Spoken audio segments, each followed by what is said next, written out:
So it's wonderful to be with all of you from South Africa.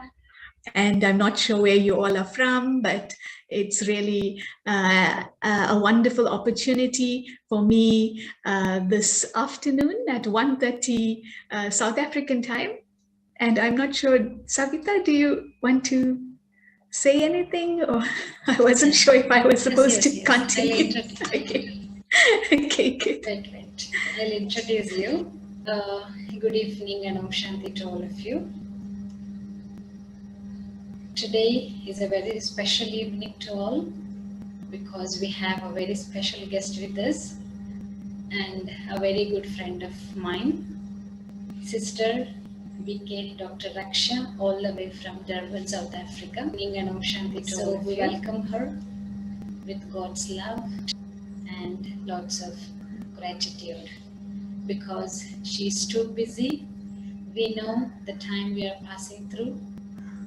She's a doctor by profession, so she is occupied 24/7. But still, she has agreed to spend some time with all of us to share some knowledge with all of us.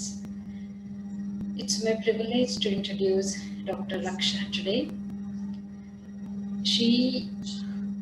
Her biodata is really very big. She has done so much in her life already. She has done masters in palliative medicine, diploma in palliative medicine. In India we call as MBBS, but in South Africa they call it as MBCHB honors. It's a doctor degree from the University of Cape Town, and awarded distinctions in preclinical years, and the degree was awarded with honors. So on a very professional level, she has received so many degrees. She has received so many awards and positions as well.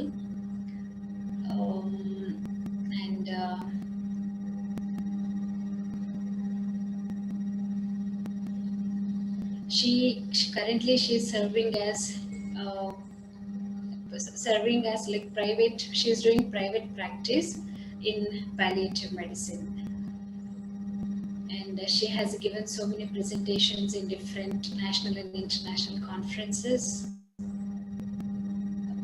And she has been a very active member in Values in Healthcare workshop, which we do from Brahma Kumaris. Through that, she has conducted hundreds of workshops, which helps, like how to balance. Like when a person is patient, he becomes a patient, he mentally goes down, he starts feeling low. That's what we are seeing in this COVID situation also. So like Values in Healthcare is a program that was designed to help the healthcare professionals to apply values in their workplace as well. So it's a very nice project which we run. So she has been a very active participant, like she has been a very active facilitator in that Values in Healthcare program. So she has been associated with Brahma Kumaris and a dedicated sister at Brahma Kumaris spiritual organization since more than 20 years now. When I met her through Zoom meeting last time, I came to know an interesting thing about her, which was like her main role is to deal with the cancer patients, especially those who are in a stage of like leaving their bodies. So she tries to help them to leave the body peacefully. That point really touched me when I heard that last time, because when someone is in pain, because cancer patient means that person goes through pain mentally, physically, emotionally, so many things a single person faces. So for that patient, love is needed, peace is needed, support is needed, cooperation is needed. So many things that soul really expects when the patient is not well. So she plays a very important role in that situation. And she always smiles. That's what I like about her. We are really very good friends, and really I feel proud that how in Brahma Kumari's World Spiritual Organization, sisters like me, sisters like her, all over the world, from every profession, you name any profession, you find a dedicated brother or sister in the organization. So with all these specialities, she has been a double doctor. She is a spiritual doctor and a doctor by profession. She uses both meditation and also medication to serve the people. That's how she is using her specialty in serving the people, giving them peace and happiness, both professionally and also spiritually. So today, I welcome her on behalf of Dr. Nirmala Didi, chairperson of IT Wing, Ishwan Bhai, Madhuban, headquarter coordinator of IT Wing, all the IT, those who IT instruments. So I would like to request Sister Raksha to take the topic for this evening. It's physical, mental, emotional well-being, and she is a practical example for that. So Sister Raksha, you can continue now. Thank you very much. So thank you. It's so wonderful that we can connect in this way.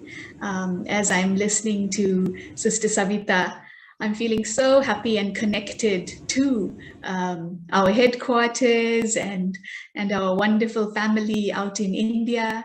And I know today this program is especially for the IT professionals. And whilst as healthcare workers, we are at the front line, I feel even more is those who are engaged in the IT speciality at this current time. And I know in speaking to relatives and BK friends in the IT world, they have been explaining how it's really been quite a challenge at this time, because as the world has moved into a new dimension of information technology, all of you have to keep upskilling. And whilst some may have reduced their work hours, for the IT professional, you have actually quadrupled your work hours. And so much appreciation goes out to all of you who have been involved in this field of information technology.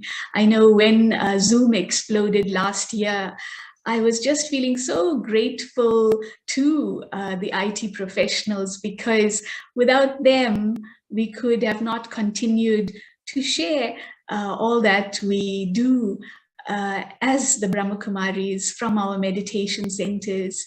And so this world of Zoom and this world of social media has really been supporting that outreach to support many who are going through depression, anxiety, loneliness, dealing with loss, and to help in all facets of life, all professions of life.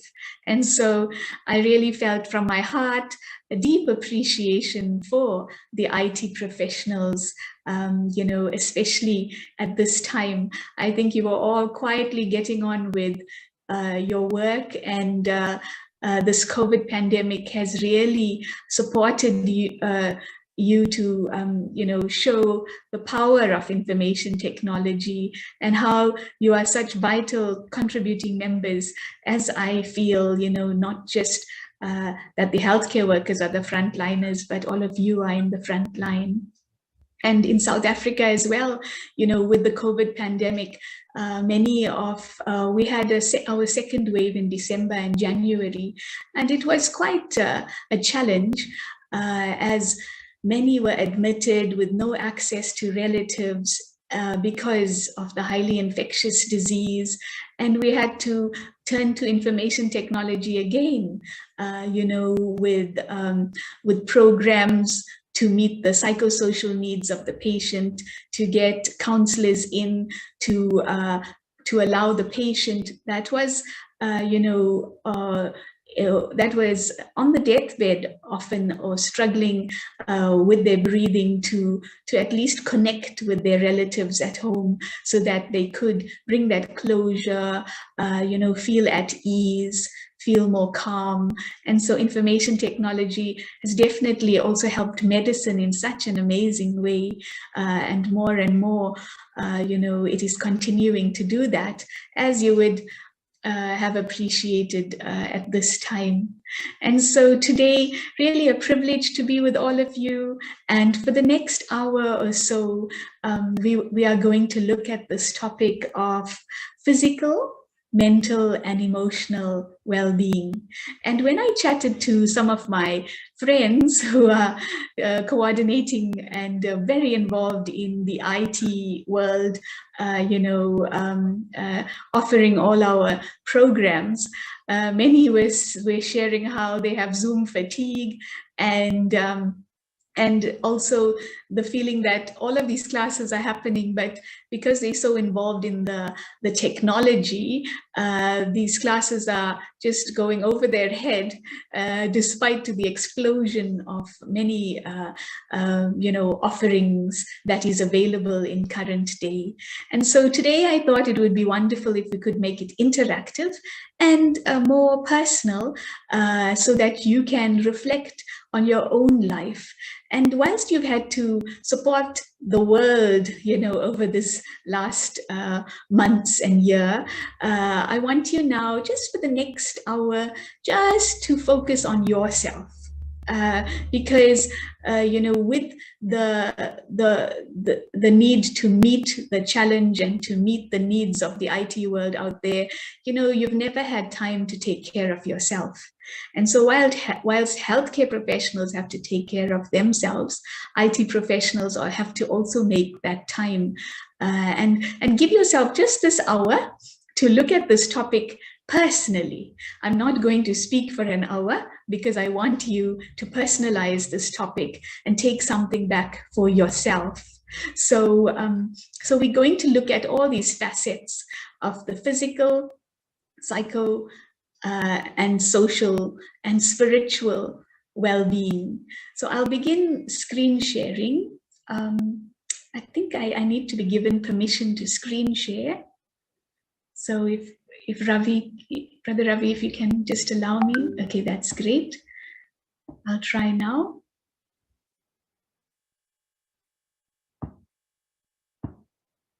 Okay, I hope the sound is okay. So am I audible? So I think it must be. So so looking at this topic of physical, mental, and emotional well-being. I don't know if you've seen this recent art where people take rocks and try and balance them so that they do not fall off, and you need to get the right balance so that you stack up rocks perfectly, and that is a beautiful example of balance. And so really, as individuals, we do need to look at all facets of our life so that we are in total harmony and balance. And whilst Western medicine has focused on the biomedical model, of late, they have appreciated the deep need to understand the psychological, social, and spiritual impacts on the well-being of human beings. And so they have discovered that whilst many may have physical ailments, the psychosocial and the spiritual factors or domains of an individual's life contribute greatly to the dis-ease and the disease. And so I know, disease is caused, many diseases are caused by an excess of cortisol and adrenaline, and these two hormones are excreted, into our systems when we face danger and when we have to meet challenges and changes. And I think in your life as an IT professional, you have deadlines all the time, and to cope with those deadlines, even as a healthcare professional, you secrete a lot of adrenaline and cortisol, which surges through your body, which then creates a faster beating heart, releases sugar into your bloodstream, and more blood to your muscles, less blood to your gut, more blood to your brain. And as a result, there can be mental fog, there can be, hypertension with this fast beating heart, strokes, there can be increase in cholesterol, that increase in diabetes, and many diseases, muscle tension, ulcers, heartburn, bloating, irritable bowel syndrome. So I think we can list more than 100 diseases that result from an excess of these hormones, which as IT professionals, you would be pumping out into your body to cope with your deadlines and your stressors. Like I know my sister does. She's an IT business analyst as well. And always meeting these deadlines, going live. I don't really know what it means, but often going live. And so in medicine, they have shown that the psychosocial impacts of disease is so vital an element to be understood, and in helping somebody come to peace in the psychosocial and spiritual aspects of themselves, one then helps the physical ailment. For example, even in palliative medicine, to treat the pain of somebody with stage 4 cancer, you can use all the drugs in the world, but if a patient is struggling with a certain relationship that they haven't dealt with, or if they have certain thought patterns or regrets, and are self-destructive in their attitude towards themselves, it does worsen the pain. And as a professional, you will never be able to get on top of the pain.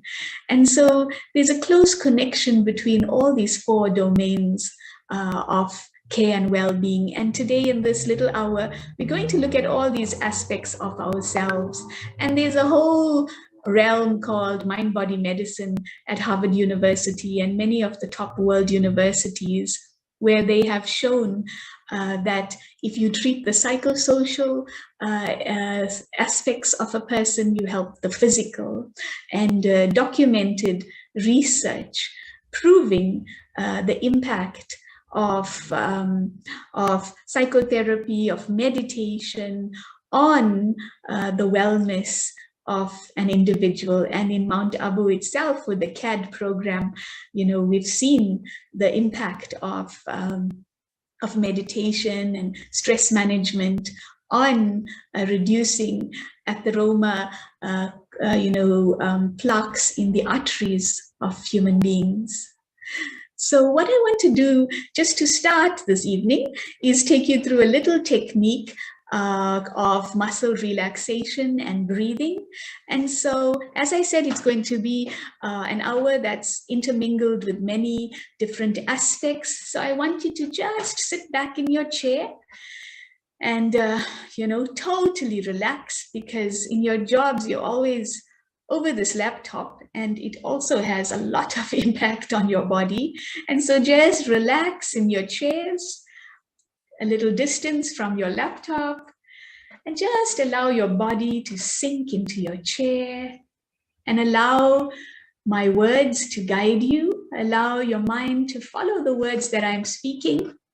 And if your mind drifts off, it's okay. Just bring it back to the words that you hear, and just gently follow those words and experience. So as I'm seated here, I take a deep breath in, just filling my lungs with peace.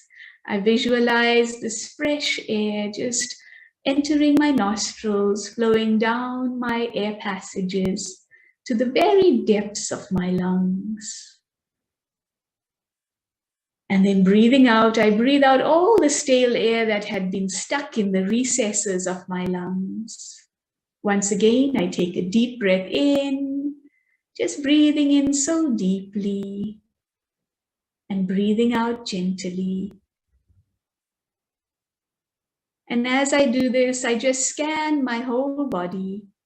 And if there's any tension in any muscles of this body, I just relax them. Maybe tension in my neck and shoulders, I relax them. Again, I take a deep breath in to the depths of my lung, and I breathe out. And as I'm seated here, I start with the tiny muscles in my feet, I place my feet on the ground and I just relax these tiny muscles of my feet, relaxing my calves, my legs. I straighten my spine, relaxing the muscles of my stomach as I take a deep breath in. And as I breathe out, I just let go once again of all the stale air from the depths of my lungs, relaxing the muscles of my neck and shoulders, my arms to the tips of my fingers. I just let my hands just rest comfortably on my lap. And I relax the muscles of my scalp and face, my jaw. Sometimes even subconsciously, I clench my jaw, and now I just allow it to relax. In this moment, I don't have to be anyone or anything and think about all my roles and responsibilities. I can just let go and be like that beautiful light on the screen before me. I just tap into this light that I am, and I share rays of peace into this body. Like the sun rays in that picture, just rippling into this body, bringing light and ease to all my trillions of cells.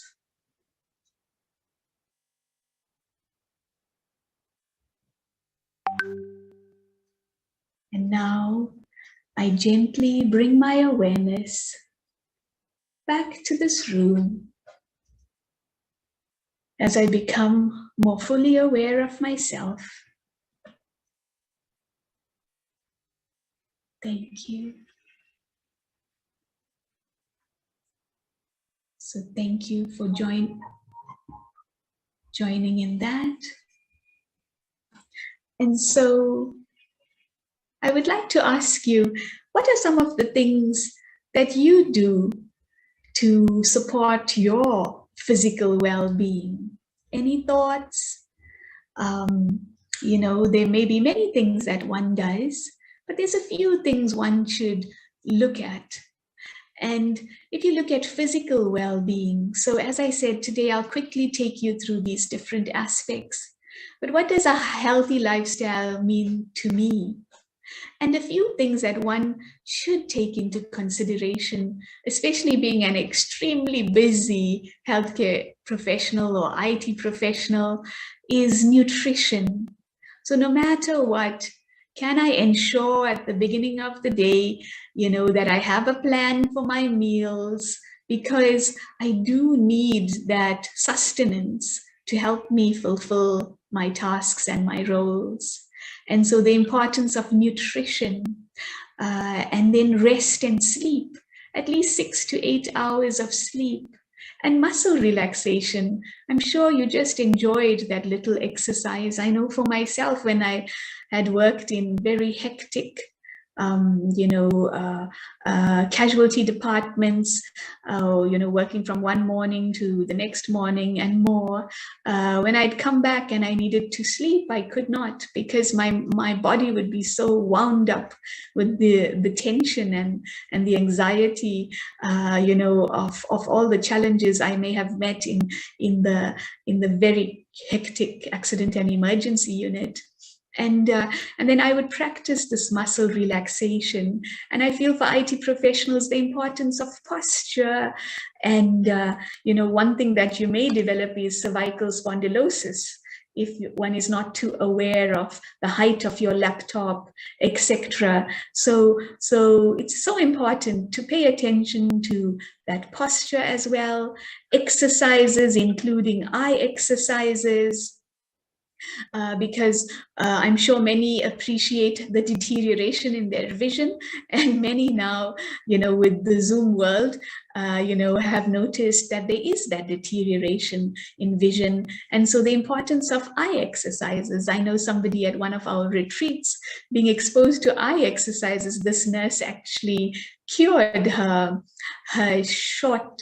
farsightedness such that she didn't need it anymore. So, these eye exercises are quite powerful. And so the adequate intake of water and doing things that you like to do, such as hobbies and interests. How many of you do these? Do you make time? What about good company? Good hygiene and grooming? And so now with everyone on Zoom, they may not meet the need to pay attention to all aspects, but the grooming also helps one feel lift one's self-worth and self-respect. And so good hygiene, grooming, and what about time in nature? And so these are some simple thoughts to improve my physical well-being, and then ensuring I have routine checkups with my medical doctor, and that I take my medication that supports my physical well-being. So looking at this, just glance your eye at it, and to what extent are you practicing any of these? Are you ensuring you have a good nutrition, good sleep, paying attention to posture, to muscle relaxation, to exercise, adequate intake of water? What simple things can you do to start practicing some of these very vital aspects of my physical well-being, and doing things that you like to do, like hobbies and interests, keeping good company, spending some time in nature? That can be very healing.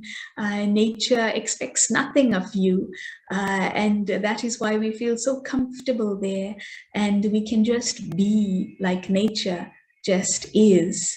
And so glance your eye and on this list and see to what extent you can begin to do some of these things. I know for myself, to encourage myself to have water, I place a 1.5 to 2 liter jug on the kitchen counter. And by the end of the day, if that is not complete, I ensure I get through it. And so I know I've had my water for the day. I pay attention to my nutrition, so that I've cooked enough, and I've cooked, a nutritious, balanced meal that will support me in terms of carbohydrates, protein, etc.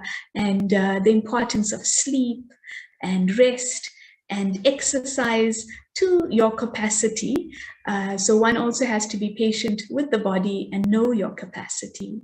So just hearing all of these, I would like to guide you through a little visualization to create your personal physical action plan for your personal physical well-being. And so, I'm really allowing you to relax through this session. So what I want you to do now is, once again, just sit back and dream with me. So visualize with me that most perfect, vibrant self, so healthy, so fit.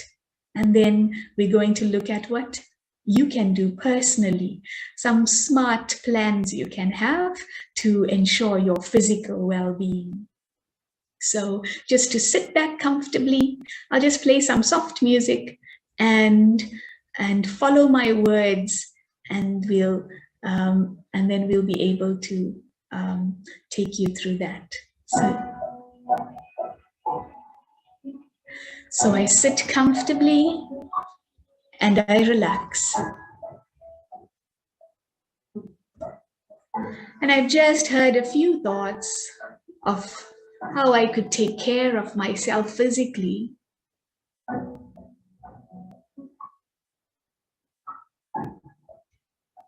And now I wish to take myself to a beautiful space in nature. I look at that beautiful scene before me with a waterfall and the sun just shining through the trees. And I visualize myself just seated on a bench in this amazing atmosphere. And I just relax here. I can feel the warmth of the sun on my face. I can smell the amazing fragrances in the air and the coolness of the breeze on my skin.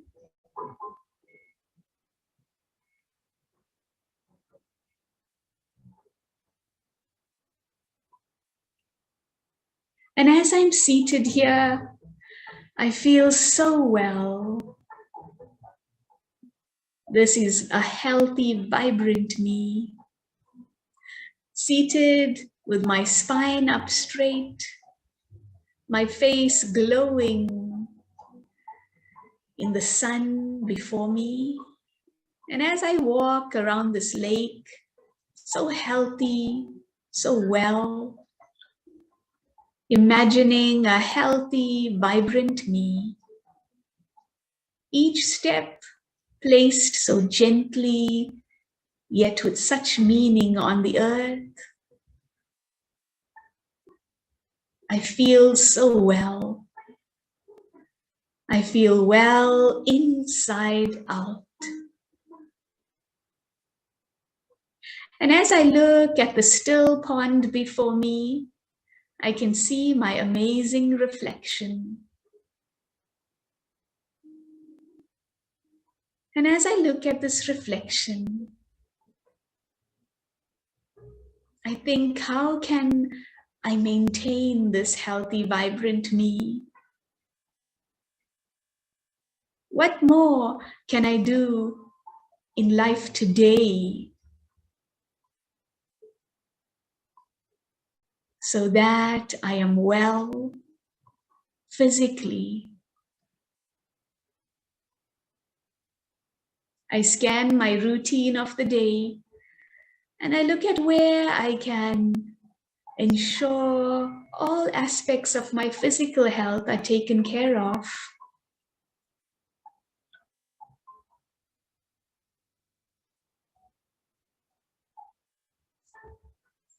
And now I make a mental note of some simple plans that I can begin to implement from today onwards. Possibly just having a cutoff time to sleep, to stop all work,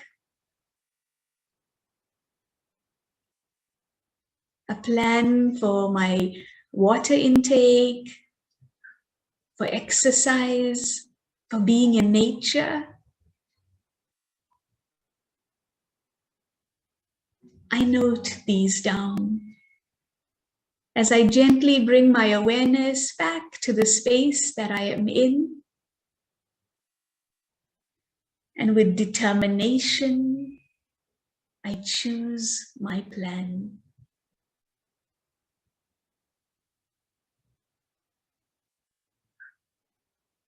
Thank you. So thank you all. I hope you enjoyed that visualization of a healthy, vibrant, amazing you.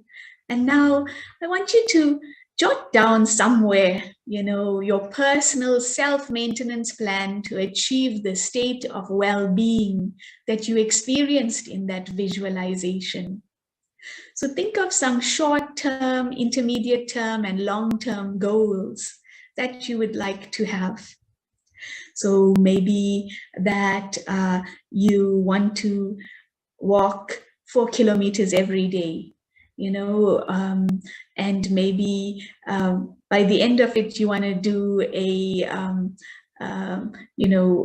long hike. And so different goals that you could have, or maybe it could just be drinking more water, or ensuring I have 3 healthy meals for the day, or sleeping on time, not looking at my laptop after 9 o'clock or 8 o'clock or whatever time is suitable, so simple goals, and let it be achievable and have a start date. I know when I, like I mentioned, because I know I'm not good with water, I ensure that I went and placed a jug there. I knew I needed a certain vitamin, so I made sure it's on the counter. And all of these support your physical well-being, which then supports your psychological, social, and your spiritual well-being. So all these 4 domains of the self are very closely intertwined. And so thank you for reflecting on that. I hope you have taken the time to reflect on that. And I'll move to the next slide here. So that's physical well-being. And now I want to look at mental well-being. And so with regard to mental well-being, we have this amazing picture of an iceberg there. And look at that amazing iceberg. And when you look at an iceberg, you notice that only 10% of the iceberg is above water, and 90% of the iceberg is below water. And if you look at that, this is a beautiful reflection of our thoughts and what we are thinking, because mental well-being is about what we are thinking. And actually, we are only aware of 10% of what we are thinking. About 20 years ago, they said that we had 60,000 thoughts a day. And now I think we must have 200,000 thoughts a day, because everyone feels that life is just passing us by. And if I ask you to remember what you thought, or write down all your thoughts of yesterday, you might only remember 50 or 100. And yet you had 60,000 to possibly 200,000 thoughts. And what happened to all the rest? And so there is the conscious mind that we are very aware of, but there's also thoughts happening in the subconscious. And so the subconscious mind is having thoughts that we are aware of, but there's also many, many thoughts that we are not aware of. And those thoughts are affecting our feelings. And as those thoughts are affecting our feelings, they are creating emotions and creating attitudes and how we see the world. And it affects our vibration, the atmosphere, and creates the destiny, our destiny in life. And so our subconscious thoughts, the ones that we are not aware of, they are ruling in our life. Because if you look at that iceberg, how do you move an iceberg? Do you move it by shifting what's on top, by moving the 10% on top, or do you move it by pushing the 90% in the right direction? And definitely, if you want to move that iceberg, it's about the undercurrents, not about the breeze that's blowing. Or even if it is a cyclone that's above, the cyclone cannot push that iceberg, but it's the undercurrents that move that iceberg. And a typical example is, we might get angry or feel very irritated or very warm inside, and you want to scream with regard to something. And so I know I'm angry. So the conscious thought is that I am angry. And so we try and fix the anger by saying I'm peace. But does that fix the anger? It doesn't. No matter how much you tell yourself, I am peace, I am peace, I am peace, I am peace. If you have not sorted out the undercurrents, those undercurrents will keep sailing your ship in a direction that you do not want to go to. So what sails the ship of my life is this 90% in the subconscious mind.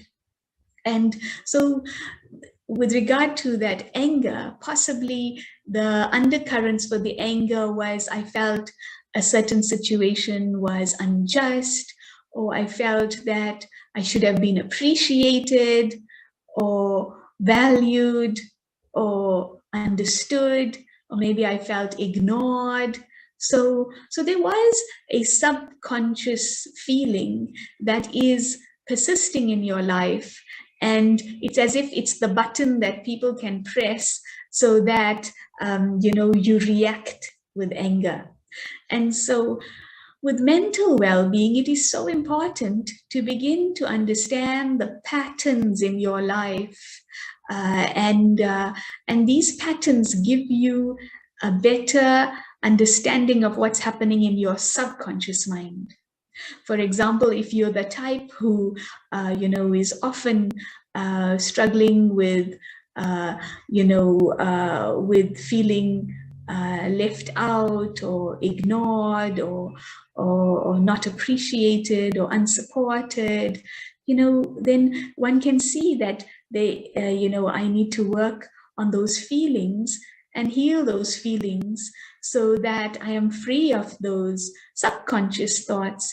And then I am able to choose how I move in the world because I've chosen to let those thoughts go. And so it's so important to do that deep inner work, to understand where there is a feeling of lack and to fill that gap so that I can be a master of my life. And so I'd like to do a visualization now for you to look at some of your subconscious patterns in your mind. I won't, ask you to share. So it's a very personal journey, and if you can then look at this. But I hope this made sense for you.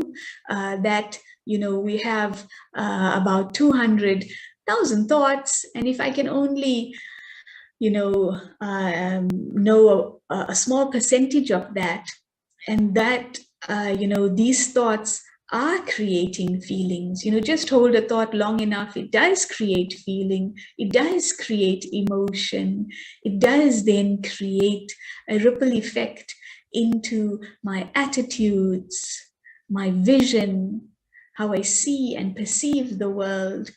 The vibration as a living energy, my vibration then is influenced by that. And then I wonder, why does everyone ignore me? But it's because I have that gap where I feel ignored. And so, people are responding to that vibrationally. And so what I have inside that has not been dealt with and let go of, is definitely creating a ripple effect in my world. And so we look at how we can unpack that in the next session. But it's wonderful that in this little part of the presentation, you understand that there are these patterns we need to look at so that we can be free of them, that we can be a master in our life, sailing the ship.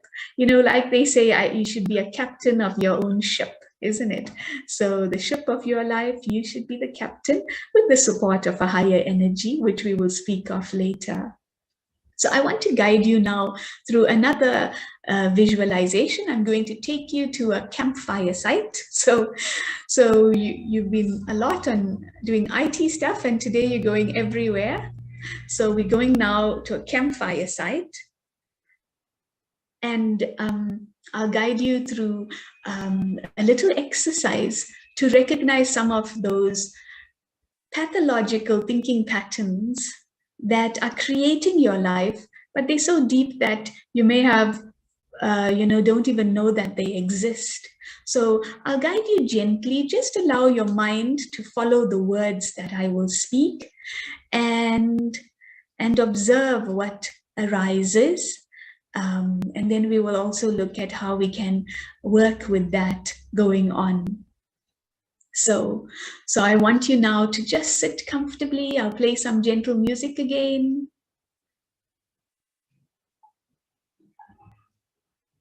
And just allow yourself, we've been stuck at our desk for too much time. And it's time now to go on a journey in my mind. And in my mind, I take myself to a very safe space, out in nature. And it's the evening time. And as I'm seated here before this amazing fire, I just warm my face, warm my hands, and this blazing fire before me creates such a wonderful, radiant glow on my face. And I feel so safe here at this campfire.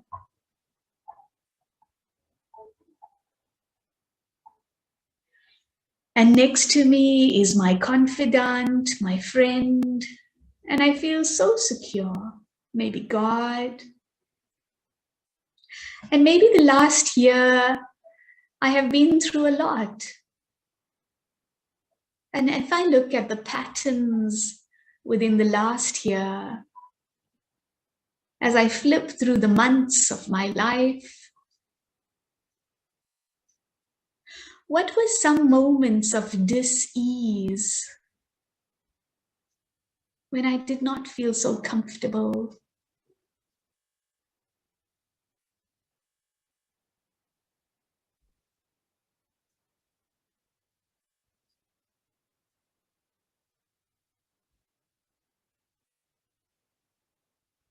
And as I am seated here, staring into the blazing fire, before me, I see some of my thinking patterns. That which was deep in my subconscious. Maybe I didn't feel like I was good enough. Possibly I did not feel safe and secure. Possibly there was fear, not feeling valued.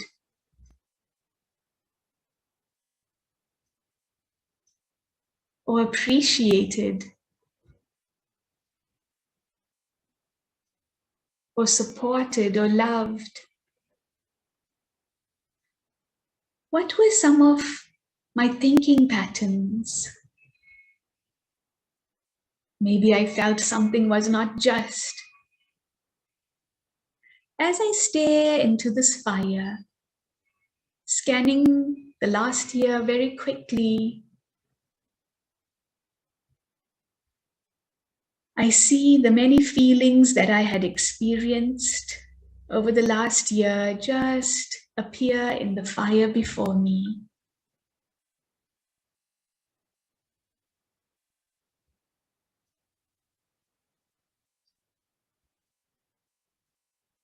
And I thank them.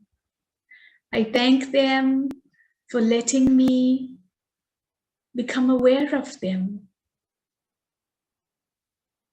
Because now that I am aware of them, I can address them. As I continue to sit here, these feelings arise in the fire, very separate from me, just to come to inform me that they are there. In the 90% of the iceberg, these feelings are there. And soon I will tell them goodbye. As soon as they had come to say hello, they were incinerated in the fire. And I feel so grateful in my heart that they have come to inform me that they are there and they need attention. And now continuing to feel very safe and in charge of my feelings and emotions with the support of that divine energy, I bring my awareness back to this moment.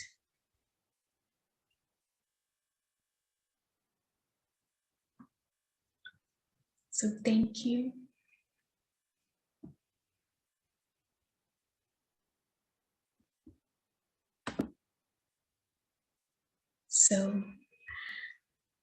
So that little exercise was just to help you begin to understand what's happening in my emotional foundation and platforms. And now I want to look at, so that was my mental well-being. Now I want to look at emotional or social well-being, and very related to the previous exercise. I know I love this saying when I read it. Someone asked me, "Who hurt you?" And I replied, "My own expectations." It's very, very profound, hey? But it's so wonderful to know that, who hurt me? My own expectations. So who's the master in my life? Myself. If I want to heal, I just need to let go of those expectations and be free. And so, looking at the last exercise that we had done, can you then look at the emotions and look at yourself personally, and whichever person or whatever scenes or situations in your life evokes emotions in you repeatedly. So whoever, that means whichever person or whatever scenes or situation evokes emotions in you repeatedly. And what are your unmet expectations, wishes, and the source of your discontent? Because in any energetic relationship, be it yourself and another person, or yourself and a situation or circumstance, there's you and you want something from that person or from that situation or circumstance. So there is an unmet expectation, a wish, and there's discontent because I don't have that. And then, can I now appreciate the unfulfilled need in me that creates expectations of the other person or situation? I know you might think, really, do I actually want something from that person? I don't think I need anything from them. They are just a pain in my life, So you may speak like this or think this, but actually, this energy that I am is wanting something from the other energy. And because I'm not getting it, there continues to be that thinking of that person or that situation, either with distaste or irritability, etc. And so how can I fill the gap? What do I have to learn from this situation or relationship to become more independent and free?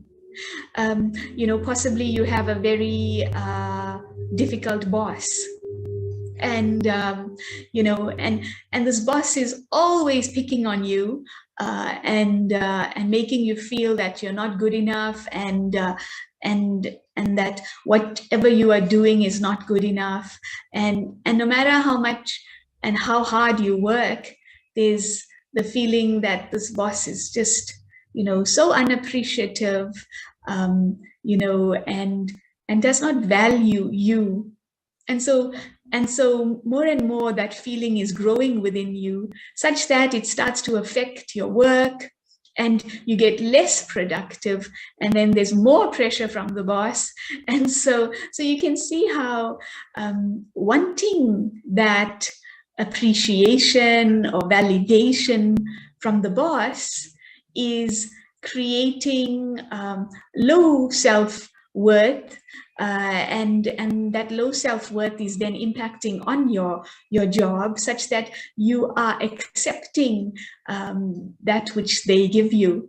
So like somebody once said, if somebody throw something in the rubbish bin and tell you to take it out of the bin, would you take it? You would not. And so often people may be, hurting your feelings, or don't know how to communicate or how to inspire leadership and growth. But why do I then have to mirror their feelings? Why do I then have to become exactly what they are projecting onto me? And can I then choose to know my worth and to continue to offer all that I am in this moment, so that I do not diminish my energy? And so there's an amazing play of energy between you and this thing. And now, how do you fill that lack that you are feeling, you're expecting from this boss, but this boss is not giving the appreciation, and your energy is starting to wane and become even more depleted? And so it's so important to then connect to a source of that appreciation, validation, a source that can be ever present and unconditional and inspiring and benevolent, and fill that lack, that feeling of lack within yourself, and then continue to offer the best of yourself, no matter who or what is before you. And so I want to guide you through a little exercise with regard to that. This exercise will express this situation more deeply. So if you can do that, if you can just relax in your seats, and I'll guide you through a visualization of that. Sorry, I was just looking at the time. So I invite you now to become totally relaxed. And I see I'm having problem with the sound, so I'm just going to try something.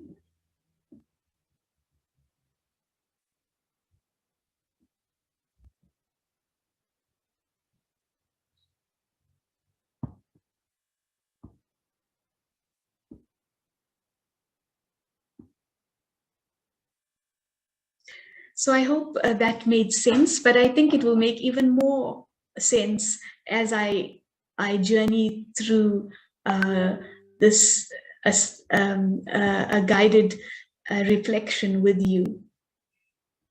Okay, so now I'm going to, I hope you can hear the music now.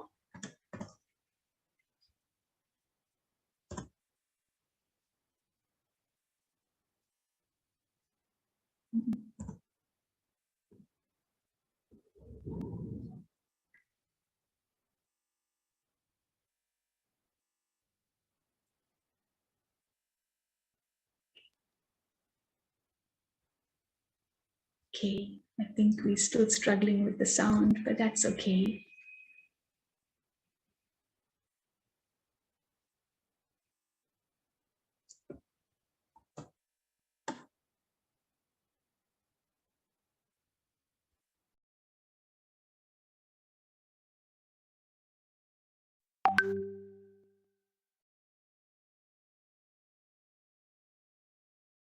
So I want you now to relax once again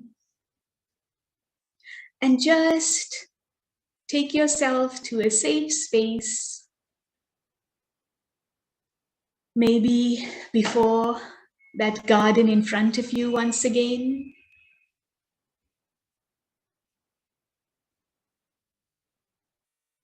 And as you're seated there,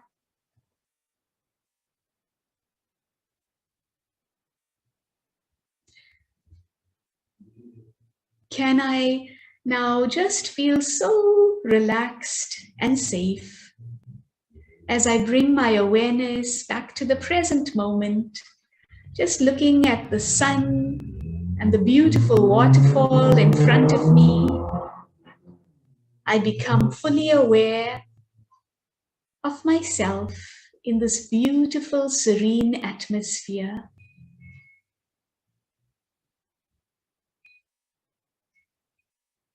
And as I'm seated here, I take myself to a current challenge that I am having, an emotional challenge, be it with a person or with a certain recurring circumstance or situation. And why does this always have to happen? It does. But now I'm not going to get stuck in it and all emotional about the scene or situation. I'm just going to visualize it as it usually plays out. And I'm not in that scene, I'm far removed from it. It's as if I'm outside the house or the building where that scene usually plays out. And I see the play of energy. There I am, with all the thoughts in my head, sometimes verbalizing it, and the feelings in my heart. And there's the other person doing what they usually do that creates all the emotion in me. But I'm safe, I'm separate from it, I'm not affected, but I'm just watching what normally happens. They say what they do, I watch their posture, their gesturing, and I see myself and my posture, my face, my thoughts, my feelings. And I ask myself, what is it that I want from that one? Did I ever think I would want anything from them? But actually, there is a primary need that is not being met. Maybe I just want them to see me, to appreciate me for all that I have done, to share a kind word, to support me.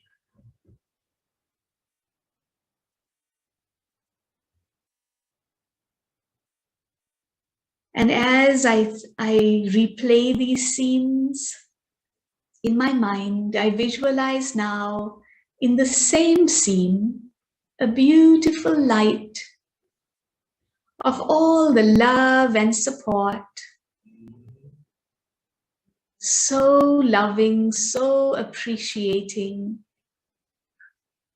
And that being is just showering me with all the praise, all the love, all the validation. And I just melt into this feeling of unconditional love and worth. And I feel so full now. I need nothing from no one. And I press replay on that same scene that usually happens. And there I am now, so full, so contented, needing nothing from no one. And with this feeling, there appears the same person, the same situation. It happens again. But I am now so independent, so free, so full. I need nothing from no one. And I continue to offer the best of myself to that scene and circumstance. I continue to shine brightly because I know who I am and I am supported. I have faith in myself, and a higher energy has that faith in me. And so come what may, I will not change my vibration. I will not change my emotion. I will be that which I am.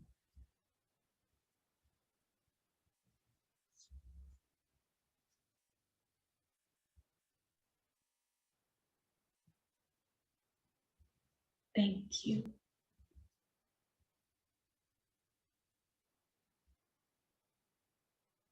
So thank you. I hope that reflection was helpful to see how sometimes there is a gap, but it's because I've allowed that gap, because I feel that gap can only be filled in by that another person or by the situation changing, and I demand it and cry for it. I have expectations and wishes, and I'm discontent until that gap is filled. But know that as you connect to yourself and you can connect to a higher source, that gap is eternally filled, and I can then be who I am. And my emotional health is in alignment with who I truly am. And so I hope that made sense. So I can see that many are responding. So thank you for that. So wonderful. So now I want to look at the next aspect, the fourth aspect of well-being, and that is spiritual well-being.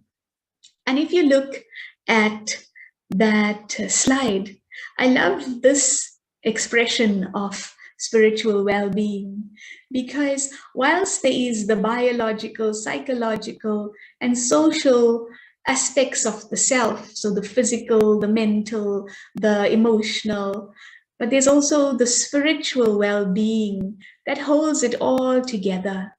And if I have my spirituality in check, and if I pay attention to that, then it ripples out to influence all the other domains of my life. I've seen this personally with my patients with cancer, and I want to go through, just stop. Okay. So I've stopped screen sharing, which is great. So yes, so what I wanted to do in the next few minutes, just to chat about the spiritual well-being. So we've looked at the physical well-being and some short personal action plans I can incorporate, into my life, because all these four domains are interrelated. If I do not look after my health, I cannot connect with my mental or my emotional or spiritual well-being. So I need to ensure that I am taking care of my physical health, and I need to be aware of my thinking, detach and watch and learn and grow from the many, many vast patterns of thinking that are tripping me up in my life. And if they are unhealthy patterns, I need to shift them. So I shift the direction of this iceberg of the life that of my life and my destiny.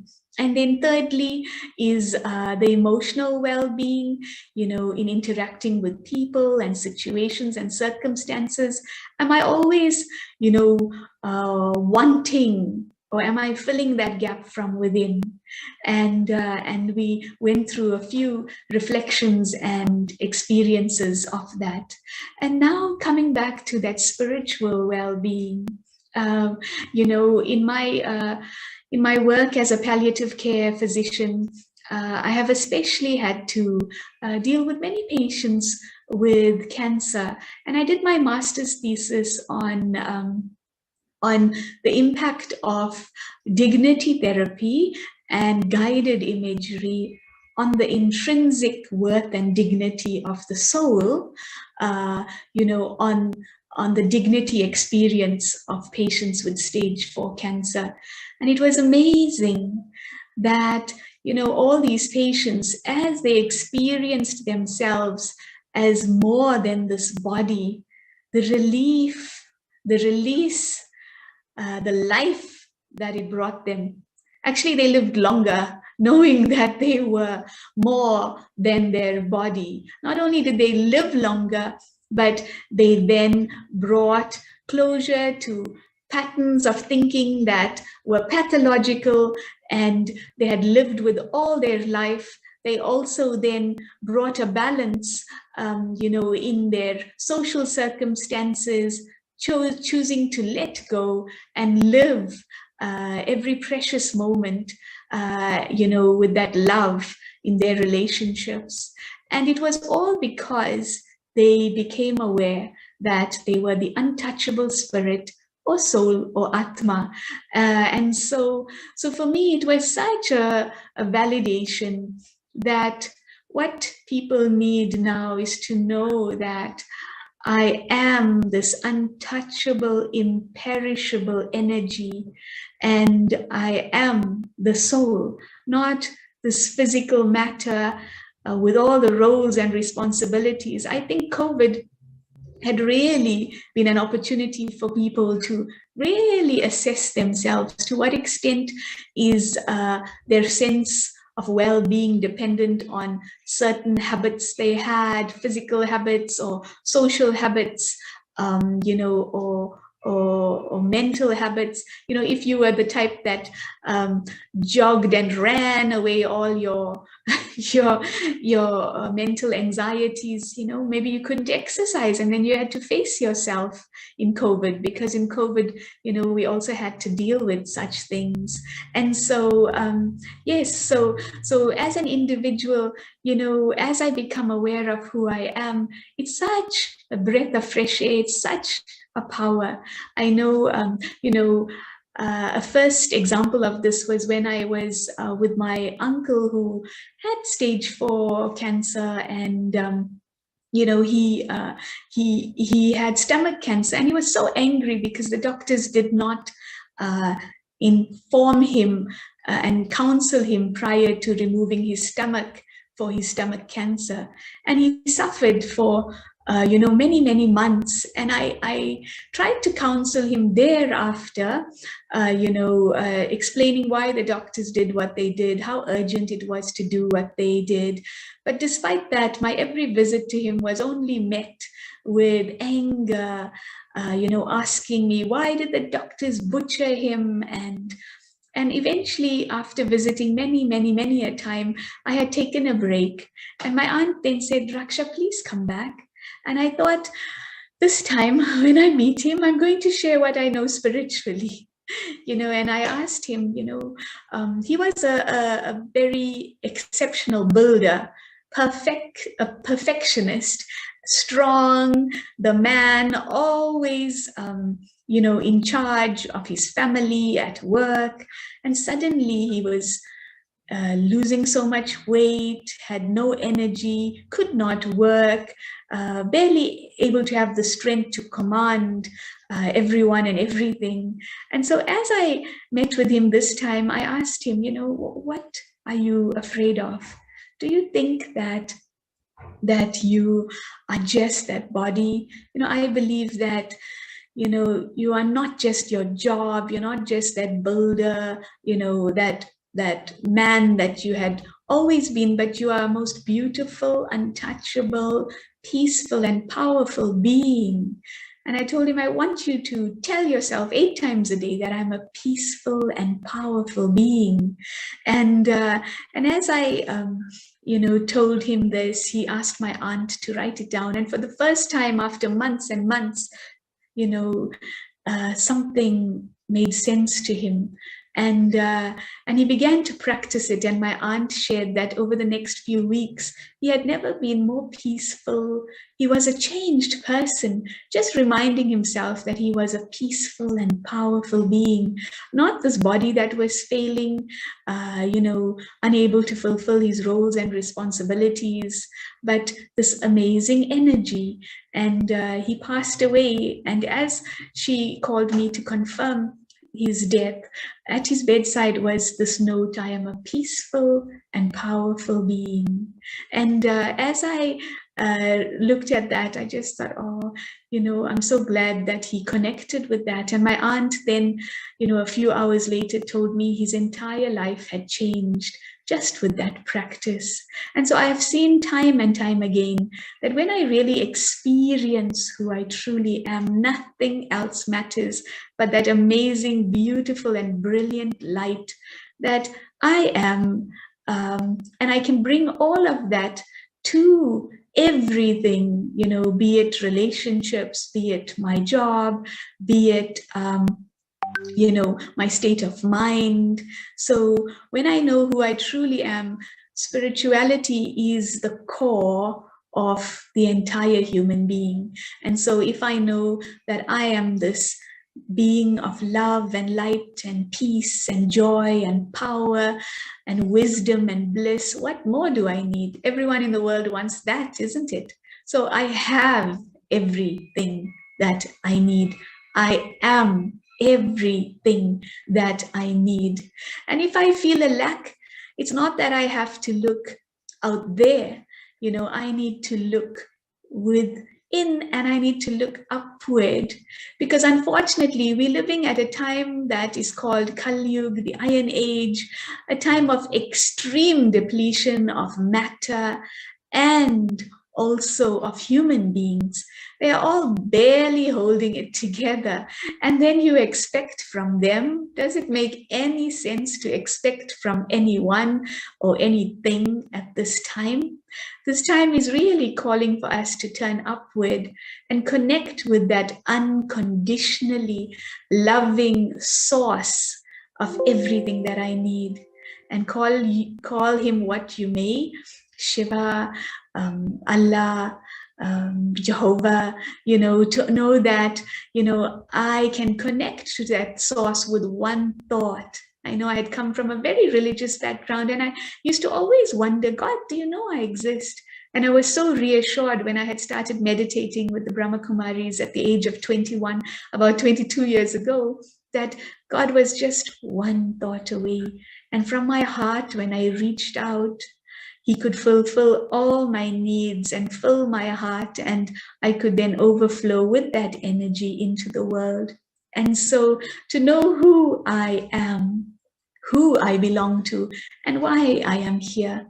We just didn't come, like the leaflet had said for this session, to just wake up and try to live. We came here to play our most precious, powerful, beautiful parts. But we stopped playing it because we got so caught up in the entanglement of roles and should be's and should nots and etc. and etc. And we have created such a fragile self-image that it can shatter at any moment, like COVID has shattered many false sense of self. And now we have to fill our false sense of self with that true self-worth of who I really am. And I have to connect powerfully to that source of everything that I need. And that source is just one thought away, sees the highest in me, is unconditionally accepting and loving and giving eternally and available like the sun.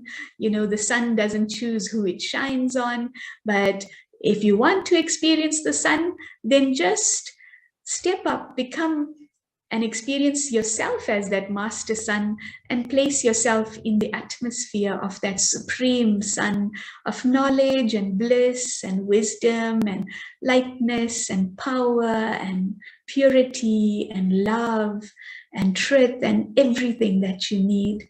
And so I really wanted to do a short meditation on that. But for me, whilst we have to journey through all these aspects of well-being, the essence comes back to who am I? And I am this untouchable, imperishable, amazing energy. This tiny point of light in the center of my forehead, the being in the human. I'm eternal, immortal. I cannot die. And I'm everything that I need. And with one thought, I can connect to everything that I need in the form of that powerhouse, that source who is unconditionally accepting and available and full. And so to connect and relate and experience the love of that divine energy.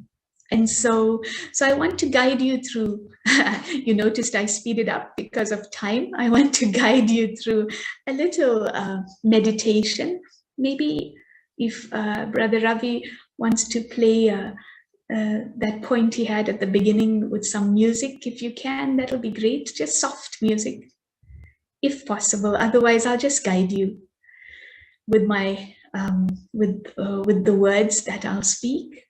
So just to sit comfortably again.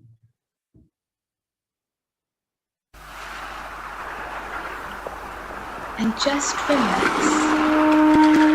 And my mind goes to the many, many thoughts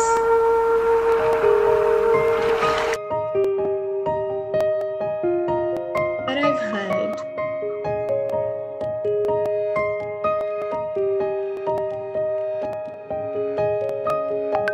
And I am determined to be well. Today and always.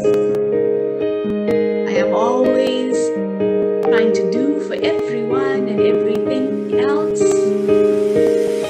My life is consumed as a frontliner. But let me choose with determination now to live this moment and every moment. As I'm seated here, I just allow everything in the scene of my life to melt away like a canvas. This body, this room,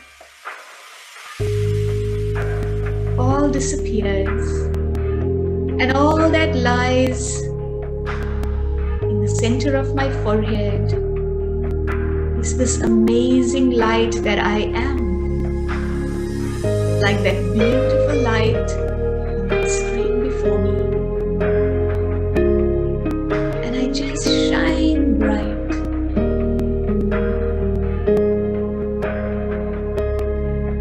This is who I am.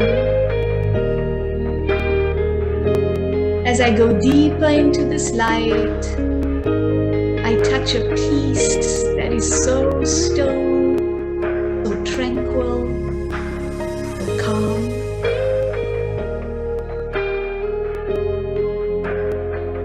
And this peace just flows into this body, bathing all the trillions of cells of this body. And my body says, thank you. How long it's waited for you to be peace and love and light. And yet the trillions of cells that thoughts that I have only eject weaker thoughts into this body. And so this body craves higher thoughts, thoughts of truth, of the self.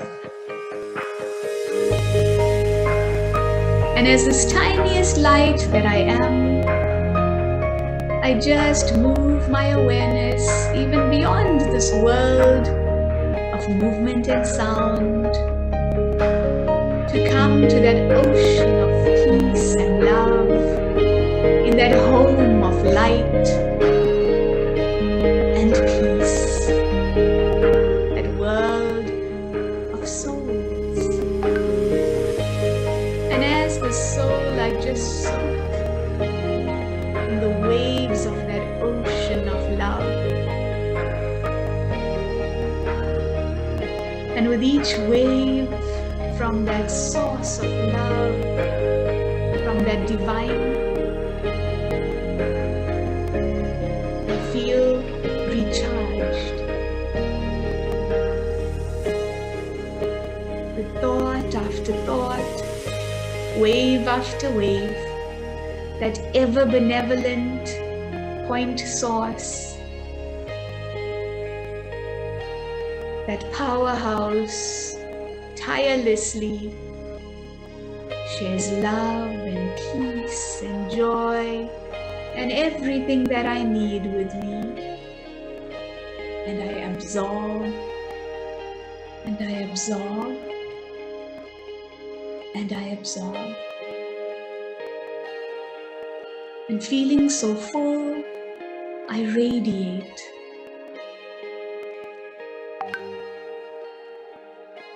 I radiate all that I am to that blue pearl called Earth, with 6.8 billion beautiful lights like myself, all my dear, loved brothers and sisters.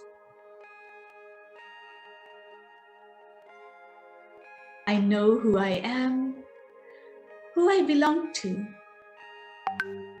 and why I am here. And I hold this in my heart as I keep practicing this every day,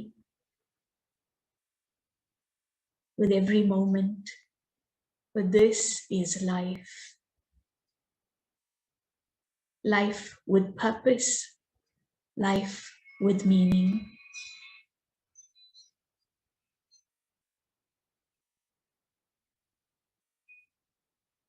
Thank you.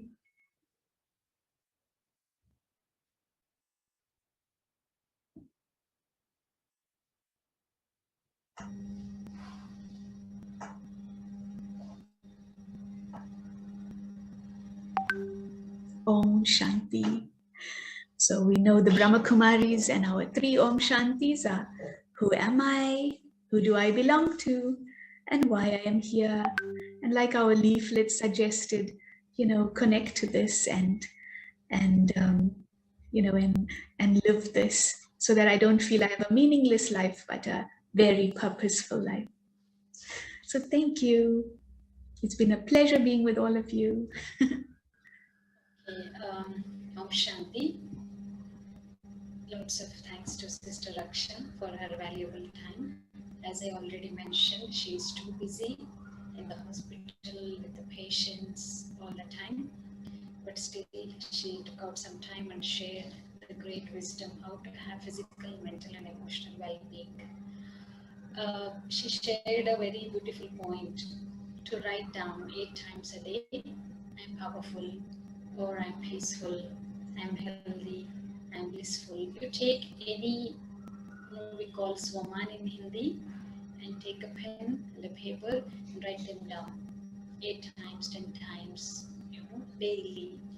Because writing means, or telling any positive information, what does that mean? That means I am creating that positive thought inside the mind.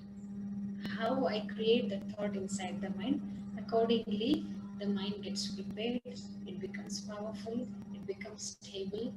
Because situations, what we are seeing today, we don't know what we have in our plate tomorrow. Right? But we should be prepared. That is the option we have. We can't say that challenges shouldn't come, problems shouldn't come. We can't say that. We don't have that option. The option what we have is to get prepared. So in Brahma Kumaris, that's what we do. We basically teach meditation to become powerful, to become positive, to become mature, and to get ready for anything which is on our way. So you all might be knowing about Brahma Kumaris. If you want to know more, if you want to get connected, write to us, contact us. We will guide you how to get connected and how to. If you want to take more knowledge or learn meditation, if you want to have any follow-up sessions after this, please feel free to write to us or contact us. So thank you, Dr. Raksha. And we would like to thank the Almighty Authority who gave this opportunity to learn many, many, many new things from a new spiritual friend of us, all the way from South Africa. We thank Dr. Nirmala Didi, the chairperson of the IT wing, Ishwan Bhai, the headquarter coordinator, and the team. Whenever there is any program gets organized, a team which does the background work. Like we have Brother Vijay from Mount Abu, Brother Ravi, and also Sister Shruti from Bangalore. Like that, we have a dedicated team that works on the background to organize an event. So we thank each and everyone who organized this event and gave us an opportunity to learn many things. And let's not only take this as a class. Let's take at least a single point from the session, and I'm going to practice that point every day from today onwards, and I'm going to bring the transformation in me, and I'll be putting full stop to whatever had happened until yesterday, until today afternoon also. And I'll be starting fresh. I'll be starting a new beginning from tomorrow onwards. Is it all right? Does that make sense? Because listening and practicing and living that there itself, I don't think that's going to make any difference in our lives. So let's start a new beginning from today. Let's learn how to have physical, mental, emotional, even financial, spiritual well-being. How to create that balance in life so that we can, as Sister told, we can have a purpose. How to live a life and how to inspire others. That is also very much important. So, thank you very much. Om Shanti. See you all. Everybody wants, every one of us needs.